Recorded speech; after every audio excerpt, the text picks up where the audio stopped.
গ্রীষ্ম বর্ষা বিনীতি ভরসা। হ্যাঁ, বিনীত শপিং সিটি। নমস্কার, আপনারা দেখছেন হুগলি আপডেট। আপনাদের সঙ্গে আমি উষা। আসছি খবরে। হুগলির রিষড়ায় ধারালো অস্ত্র মেরে খুন এক যুবক, নাম অভিষেক পাসওয়ান। এলাকায় চাঞ্চল্য। হুগলি রিষড়া যুবক খুনের ঘটনায় চাঞ্চল্য ছড়ালো রিষড়া থানার অন্তর্গত ৮ নম্বর ওয়ার্ডে। এই ওয়ার্ডে শীতল মুখার্জি রোড এলাকায় এক যুবককে ধারালো অস্ত্র দিয়ে খুন করা ঘটনা ঘটল।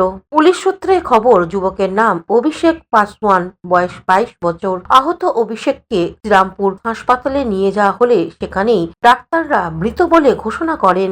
ঘটনাস্থলে চন্দননগর কমিশনারেটের উচ্চপদস্থ আধিকারিকেরা। ঘটনাস্থলে সিসিটিভি ফুটেজ পাওয়া যায় কিনা তার সন্ধানে পুলিশ। অভিষেক রিষড়ার বিধানচন্দ্র কলেজের ছাত্র। এরই পাশাপাশি একটি দোকানে তিনি কাজ করেন জানা যাচ্ছে। গোটা ঘটনা তদন্ত শুরু করেছে পুলিশ। मेरे को 6:15 बजे करार हमको मालूम चला, फ़ोन आया मेरे पास में उसकी बहन का। तो एक लड़का अभिषेक पासवान बोल के है, उसका 22 बरस का उम्र है। लड़का बहुत सीधा साधा लड़का था, राशन दुकान में काम करता था। उसकी हत्या की गई है, चाकू मार के कोई हत्या की। वाल्स में ले गया पाड़ा का था लड़का लोग लेके गया, मोहल्ला का था लड़का लोग, तो वहाँ पर डेट डिक्लेयर किया गया। अच्छा, किसी से कोई दुश्मनी? मेरे नज़र में तो ऐसा नहीं है भैया, उससे कोई शत्रु का पढ़ने लिखने वाला लड़का था। वो कहाँ पढ़ता था?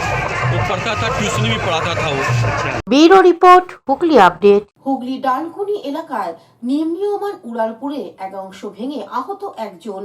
হুগলি ডানকুনি টোল প্লাজার কাছে নিম্নীয়মান উড়ালপুরের এক অংশ ভেঙে আহত এক। প্রত্যক্ষদর্শীরা জানান, দীর্ঘদিন ধরেই নির্মাণ কাজ চলছিল এই উড়ালপুরের। গতকাল হঠাৎ করেই উড়ালপুরের একটি অংশ ভেঙে পড়ে। স্থানীয় এক যুবক আহত হন। স্থানীয় মানুষের তৎপরতায় তাকে তড়িঘড়ি হাসপাতালে ভর্তি করা হয়। প্রাথমিক চিকিৎসার পর আহত ব্যক্তিকে ছেড়েও দেওয়া হয়েছে। স্থানীয় মানুষেরা এই ঘটনায় ক্ষণিক আতঙ্কিত হয়ে পড়েন, যদিও পরিস্থিতি নিয়ন্ত্রণেই আছে। এ বিষয়ে স্থানীয় মানুষজন কি বলছেন শুনে নেব। ও ঢালাই হচ্ছিল, ঢালাই হতে হতে ভেঙে পড়ে গেছে। বাইকে নিয়ে বাসিন্দা একটা 10-15 নাগাদ। তখন মানে আমি এই পাশে কী জানি করতেছিলাম, কাজ করতেছিলাম। হ্যাঁ, দেখি আওয়াজটা পেলাম। আওয়াজ পাওয়ার সঙ্গে সঙ্গে ওই তো বললাম, তাকালাম, দেখলাম যে একটা ছেলে আর কি ও পড়ে গেছিলো ওর ভিতরে। আমি এদিকে মুরগি কাটছিলাম, দেখি ছেলেটা ওদিকে দাঁড়িয়ে ছিল। দুটো সাইকেলওয়ালা ওকে বাঁচাতে গিয়ে নিজেই মাল ঘাড়ের উপরে পড়ে ওই দোকানেই দেখেছি।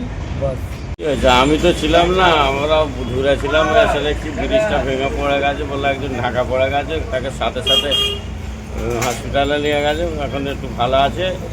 কৌশিক ঘোষের রিপোর্ট, হুগলি আপডেট। নারীরা পিছিয়ে নেই। সোনাশিলের প্রযোজনায় মুক্তি পেতে চলেছে বড় পর্দার ছবি ঝুমুর। আগামীকাল হুগলি কেপিএস মলে প্রেক্ষাগৃহে ঝুমুরের প্রিমিয়ার শো অনুষ্ঠিত হবে। আগামী 17 জানুয়ারি মুক্তি পেতে চলেছে বড় পর্দার ছবি ঝুমুর। বরুণ দাসের পরিচালনায়, সোনাশিলের প্রযোজনায় ঝুমুরের ট্রেলার প্রকাশ পেয়েছে। আগামীকাল হুগলি কেপিএস মলে প্রেক্ষাগৃহে ঝুমুর প্রিমিয়ার শো প্রদর্শিত হবে। উপস্থিত থাকবেন সিনেমার সমস্ত চরিত্র অর্থাৎ অভিনেতা ও অভিনেত্রীরা। প্রযোজক সোনাশিল মুখ্যমন্ত্রীর চরিত্রে অভিনয় করছেন। ঝুমুরের চরিত্রে অভিনয় করছেন রাজশ্রী। লড়াই ও প্রতিবাদের মুখ এই ঝুমুর।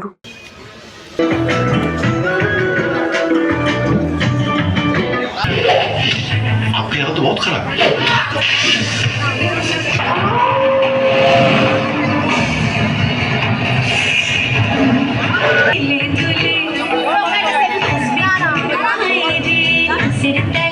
পিএইচডি করবে এখন এসব কিছু এসব অপোজিশন পার্টির কাজ। কাম বন্ধ করো। প্রেস, পাবলিক নাকি অপোজিশন পার্টি? তোকে দেখে খুব আপসেট হয়ে আছে। এর জানি মিত্র কলমে থাকতো, তার সঙ্গে কে থাকতো? ঝুমুর মুন্ডু স্যার। আমি দেখে বাচ্চাটা ভয়ঙ্কর কোনো ঘটনা। তুই এখানে লেখাপড়া করতে এসেছিস, এসব প্রশ্ন করলেন, কিন্তু এই ছবি গল্পকার কেউ জিজ্ঞেস করলেন। গল্পটা কিন্তু অ্যাকচুয়ালি রাজশ্রীদির লেখা এবং রাজশ্রীদির চিত্রনাট্য করা। এবং প্রধান ম্যাডাম এবং আমার ভাই দাদাদের ভালোবাসা জানিয়ে দু একটা কথা আমি বলবো যে আমরা যেই ঝুমুর যে সিনেমাটা লঞ্চ করব আমাদের 17 জানুয়ারি, আমাদের রূপালী হলেই আমরা প্রথম শোটা চালু করব। আর এই ঝুমুর কেন সিনেমাটা বানানো হয়েছে, হুগলি থেকে চন্দনা দত্তের রিপোর্ট, হুগলি আপডেট। এখন একটা বিরতির পর থাকছে হুগলি কেষ্টপুরে মাছের মেলা। শীত গ্রীষ্ম বর্ষা পিনিতি ভরসা। হ্যাঁ, পিনিত শপিং সিটি। যে কোনো মরশুমের রেডিমেড জামা কাপড় পাওয়া যায় একই ছাদের তলায়। ছোট থেকে বড়, পুরুষ মহিলা ও শিশুদের একমাত্র নির্ভরযোগ্য প্রতিষ্ঠান। শীতকালীন যে কোনো শাড়ি, জিন্স, টপ, কুর্তি, চুড়িদার, পাঞ্জাবি মানেই পিনিত শপিং সিটি। আখন বাজার, চুঁচুড়া, Hooghly. Enjoy a weekend at Vedam, the paradise of peace. A home away from home.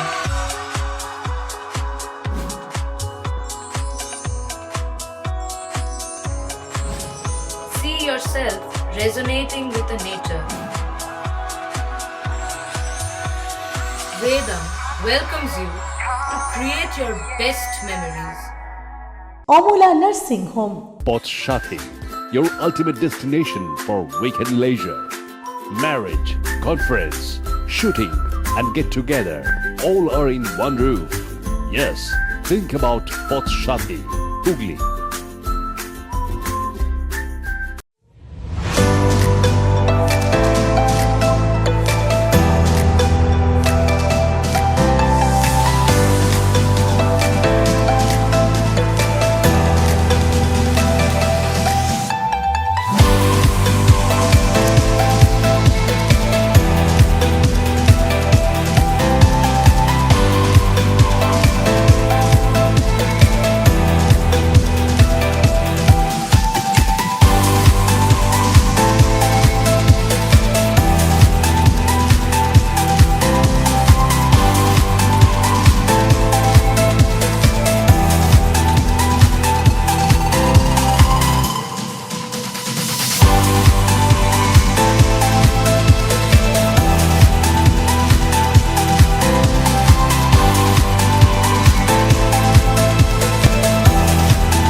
বিরতির পর ফিরে এলাম খবরে। প্রতি বছরের ন্যায় এবছরেও দেবানন্দপুরে পয়লা মাঘ অনুষ্ঠিত হলো মাছের মেলা। এই বছর 518 বছরে পদার্পণ করলো এই মেলা। হুগলির ব্যান্ডেল দেবানন্দপুর কেষ্টপুরে মাছের মেলা। চৈতন্য মহাপ্রভুর অন্যতম পারিষদ নিত্যানন্দর শিষ্য ছিলেন রঘুনাথ দাস গোস্বামী। তার গ্রাম কেষ্টপুরে বসে 518 বছরের প্রাচীন মাছের মেলা। হুগলি দেবানন্দপুরের কেষ্টপুরে প্রতি বছর পয়লা মাঘ এই মাছের মেলায় ভিড় জমান দূর দূরান্তের মানুষ। মাছের মেলার পাশে বিভিন্ন ধরনের মনোহারী জিনিসের পসরা নিয়ে বসেন দোকানিরা। শোনা যায় মেলার সূচনা হয়েছিল গোবর্ধন গোস্বামীর ছেলে রঘুনাথ দাস গোস্বামীর বাড়িতে প্রত্যাবর্তনের পরেই। মন্দিরের সেবায়িত অমরনাথ চক্রবর্তী এ বিষয়ে কি জানাচ্ছেন শুনবো। বিগত 527 বছর ধরে আমাদের কৃষ্ণপুর ঠাকুরবাড়িতে রঘুনাথ দাস গোস্বামীর স্মরণোৎসব মেলা হচ্ছে। স্মরণোৎসব মেলা বলতে রঘুনাথ দাস গোস্বামী বড় রাজার ছেলে ছিলেন। বাবার নাম ছিল গোবর্ধন মজুমদার, জ্যাঠামশাইয়ের নাম ছিল হিরণময় মজুমদার। ওনারা এখানকার রাজা ছিলেন। ওনাদেরই বংশের একমাত্র সন্তান ছিলেন রঘুনাথ।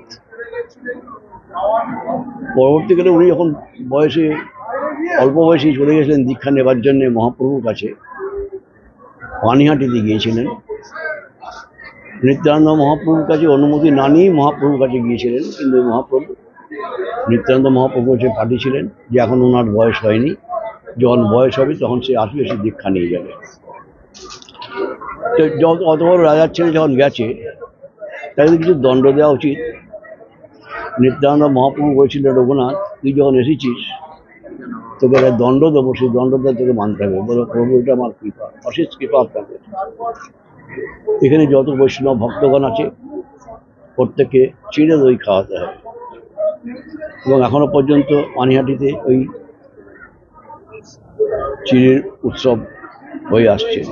অন্যদিকে মাছ ব্যবসায়ীরা বিভিন্ন ধরনের মাছের পসরা নিয়ে হাজির হন এই মেলায়। হুগলি ছাড়াও বর্ধমান, হাওড়া, নদিয়া, উত্তর 24 পরগনা থেকেও বহু মানুষ আসেন এই মেলায়। 600 টাকা থেকে 1600 টাকা কেজি দরে মাছ বিক্রি হয়। কেউ কেউ মাছ কিনে নিয়ে যান, অনেকে আবার পাশের আম বাগানে মাছের পিকনিকের আয়োজন করেন। স্থানীয় মাছের পাশাপাশি হরেক সামুদ্রিক মাছ পাওয়া যায়, দামেও কম হয়। কল্যাণী থেকে আসা এ বিষয়ে কি বলছেন শুনবো।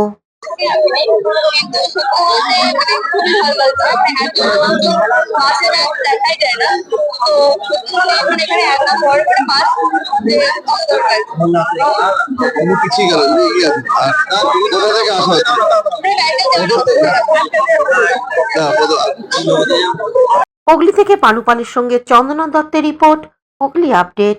হুগলি পোলগায় ডিজিটাল মালখানা উদ্বোধন ও শীতবস্ত্র প্রদান হয়ে গেল। এভিডেন্স ম্যানেজমেন্টের কথা মাথায় রেখে এবং তদন্ত করার সময় সিজ হওয়া আলামতগুলি যথোপযুক্ত সংরক্ষণ এবং কোর্টের কাছে আলামতগুলিকে সঠিক সময় সঠিকভাবে প্রেরণ করার জন্য হুগলি গ্রামীণ পুলিশের এক নতুন সংযোজন ই মালখানা, যার শুভ উদ্বোধন করলেন হুগলি গ্রামীণ police super Shri Kamanashis Sen IPS মহাশয়ের হাত ধরে। কোলবা থানার অধীনে একটি ই মালখানা উদ্বোধন হলো, যেটির মূল উদ্দেশ্য হলো মালখানার আলামতগুলিকে সরল, স্বচ্ছ এবং কার্যকরভাবে ব্যবহার করা। তাছাড়া ডিজিটাল মালখানার মাধ্যমে পুলিশ স্টেশনের কার্যকলাপকে অত্যাধুনিক করার লক্ষ্যেই এই উদ্দেশ্য। এই অনুষ্ঠানের পাশাপাশি পোলবা থানার অধীনে 6টি গ্রাম পঞ্চায়েতের প্রায় শতাধিক লোককে শীতবস্ত্র প্রদান করলেন দুস্থ এবং দারিদ্র মানুষদের। এই অনুষ্ঠানে উপস্থিত ছিলেন পুলিশ সুপার কামানাশিস সেন, অতিরিক্ত পুলিশ সুপার শ্রী কল্যাণ সরকার মহাশয়, deputy police super ENT Shri Priyabrata Bakshi, এছাড়া CI ধনিয়াখালীর শ্রী রামগোপাল পাল, ওসি পোলবা সহ অন্যান্য পুলিশ আধিকারিকেরা। Bureau report, Hooghly update. Balagarh থানার সিভিক ভলেন্টিয়ার হীরালাল সরকারের মানবিক উদ্যোগে অনুষ্ঠান। মাঝে মাঝেই শোনা যায় সিভিক ভলেন্টিয়ারদের ভালো কাজের চেয়ে খারাপ সমালোচনাই বেশি প্রচালিত হয়। সম্প্রতি সিভিক ভলেন্টিয়ার সঞ্জয় রায় গ্রেপ্তার হওয়ার পরে বিষয়টি নিয়ে আলোচনা আরো তীব্র হয়েছে। তবে এর মধ্যেই হুগলি বলাগড় থানার নাটাঘরের সিভিক ভলেন্টিয়ার হীরালাল সরকার তার কাজের মাধ্যমে সমাজের কাছে এক অন্য নজির স্থাপন করেছেন। নাটাঘর এলাকায় রাস্তার পাশে পাটকাঠি দিয়ে তৈরি একটি ছোট চালাঘরে গড়ে তুলেছেন হীরার পাঠশালা। পেশায় সিভিক ভলেন্টিয়ার হলেও নেশায় শিক্ষক। হীরালাল প্রতিদিন সকাল 9টা থেকে 11টা পর্যন্ত আদিবাসী সম্প্রদায়ের 30 জন পিছিয়ে থাকা শিশুকে বিনামূল্যে পড়ান। এই অঞ্চলে আদিবাসী মানুষের সংখ্যা বেশি এবং তাদের আর্থিক অবস্থা অত্যন্ত দুর্বল, ফলে এই শিশুরা প্রাইভেট টিউশন নিতে পারে না। হীরালাল এই শিশুদের শিক্ষার প্রতি আগ্রহী করে তুলতে নিয়মিত তাদের পাশে দাঁড়াচ্ছেন। ক্লাস শেষে প্রতিদিন তিনি তাদের হাতে তুলে দেন লজেন্স এবং বিস্কুট, যাতে তারা পড়াশোনার প্রতি আরো উৎসাহী হয়। শুধু শিক্ষাদান নয়, হীরালাল শিশুদের মানবিক মূল্যবোধও শেখাচ্ছেন, যা তাদের ভবিষ্যতে ভালো মানুষ হয়ে উঠতে সাহায্য করবে। পৌষ পার্বণ উপলক্ষে হীরালাল বাচ্চাদের নতুন পোশাক এবং খাবার বিতরণ করেছেন। তার মতে এই ছোট উপহারগুলি শিশুদের মনে আনন্দ সৃষ্টি করবে এবং তাদের পড়াশোনার প্রতি আগ্রহ বাড়বে। হীরালালের এই উদ্যোগ সমাজের সর্বস্তরের প্রশংসা কুড়িয়েছে। হীরালাল পাঠশালা পরিদর্শনে আসেন হুগলি গ্রামীণ পুলিশের অ্যাডিশনাল পুলিশ সুপার কল্যাণ সরকার। তার সঙ্গে ছিলেন CI মগরা সৌমেন বিশ্বাস, ওসি বলাগড় সোমদেব পাত্র এবং আরো অনেক পুলিশ কর্তা। পুলিশ প্রশাসনের পক্ষ থেকে কি জানানো হচ্ছে শুনবো। হীরালাল সরকার বিগত বছরখানেক ধরে তার নিজস্ব প্রচেষ্টায় এই যারা কচিকাচারা আছেন, যারা বিভিন্ন নিকটবর্তী স্কুলে পড়াশোনা করে, তাদেরকে যাতে আরও ভালো করে তারা পড়াশোনা করে সেই ভাবনা চিন্তা নিয়ে এই পাঠশালাটা চালাচ্ছে। আজকে যারা কচিকাচারা আছে বিশেষ করে তাদেরকে উৎসাহ দেওয়ার জন্যই আমাদের একটা ছোট্ট প্রচেষ্টা, যেখানে আমরা দেখতে পেলাম যে তারা নিজেরাও ভীষণ উৎসাহী বিদ্যার্জনের ক্ষেত্রে, আর তারা যাতে আরও ভালো করে পড়াশোনা করে, তাদের ছোটোখাটো যে প্রয়োজন যেগুলো আমরা মেটাতে পারবো, এরকম বিষয়গুলো আমাদের কাছে আসলে আমরা সবসময় চেষ্টা করব যাতে আমরা তাদের প্রয়োজনগুলোকে মিটিয়ে যাতে তারা ভালোভাবে পড়াশোনা করতে পারে, তাদের ভবিষ্যৎ জীবন উজ্জ্বল হয়, সেটা আমরা নিশ্চিত করার আমাদের একটা পরিকল্পনা আছে। আজকে কিছু সহৃদয় ব্যক্তি মায়ের আঁচল বলে একটা নিজেদের ক্লোজ গ্রুপ চালান, তারাও আমাদের পাশে এগিয়ে এসছেন এবং হীরাকে তারাও কিছু খাতা, স্লেট এইসব দিয়ে সাহায্য করেছেন যাতে হীরা ভালো করে পাঠশালা। যে দুস্থ মানুষদের সহযোগিতা করছে, বাচ্চাদের যাদের পড়ানোর ক্ষমতা নেই, সেই সমাজকে স্যার কী বার্তা দেবেন? এই যে পুলিশ একজন সিভিক ভলেন্টিয়ার এই কাজটা করছে, কী বার্তা দেবেন এর মাধ্যমে? দেখুন, শিক্ষা এমন একটা জিনিস যেটা অনেক কিছু ডিফারেন্স ক্রিয়েট করে দেয়। তো যারাই এই বিষয়ে কন্ট্রিবিউট করতে পারবেন, তাদের কাছে রিকোয়েস্ট যে কোনোভাবে তারা যাতে যে কোনো শিক্ষাক্ষেত্রে বা অনেক সময় হয় যে কোনো আরও একটা এখানেই এই থানার আন্ডারেই আমাদের আরও একজন সিভিক ভাই অ্যাথলেটিক্সেরও একটা কোচিং দেন। তো সেরকম যদি কারোর এই শিক্ষাক্ষেত্রে যে কোনো রকম শিক্ষাক্ষেত্র হতে পারে, যদি কন্ট্রিবিউট করতে পারেন তাহলে তাদের কাছে আবেদন থাকবে যে তারা যেন এগিয়ে আসেন, কাজে চলে যায়। তাদের পরিবারে সকলে তো আর বাড়ি থাকে না, এবার বাচ্চাগুলো এদিক ওদিক ঘোরাফেরা করে, স্কুলে যায় না ঠিকমতো। তারা যাতে আগামী দিনে স্কুলে যেতে পারে এবং ভালো করে পড়াশোনা করতে পারে, এবং তাদের বাবা মা বিশেষ করে যারা বাড়িতে থাকে না, তারা তো ডেলি লেবার এদিক ওদিক চলে যাচ্ছে, তারা যাতে নিশ্চিন্তে থাকতে পারে যে আমার ছেলেগুলো মেয়েগুলো যারা রয়েছে তারা একটুখানি শিক্ষিত হতে পারে, সেই চিন্তাভাবনা নিয়েই এদের আমার এই পাঠশালাটায় নিয়ে আসি এবং তাদের যে নৈতিক যে আমি যতটা শিখেছি সেই শিক্ষার থেকে কিছুটা হলেও তাদের শিখিয়ে স্কুলমুখী করতে পারি, সেই চেষ্টাটাই রাখছি। এখন তো বর্তমানে কতজন আছে? এখন বর্তমানে আছে প্রায় 30 জন। কী নাম তোমার? আমার নাম হীরালাল সরকার। অন্যদিকে হীরালাল শিশুদের নিয়ে কি বলছেন শুনবো। Bureau report, Hooghly update. এখনকার মতন এই পর্যন্তই। প্রতিদিন দেখুন হুগলি আপডেট।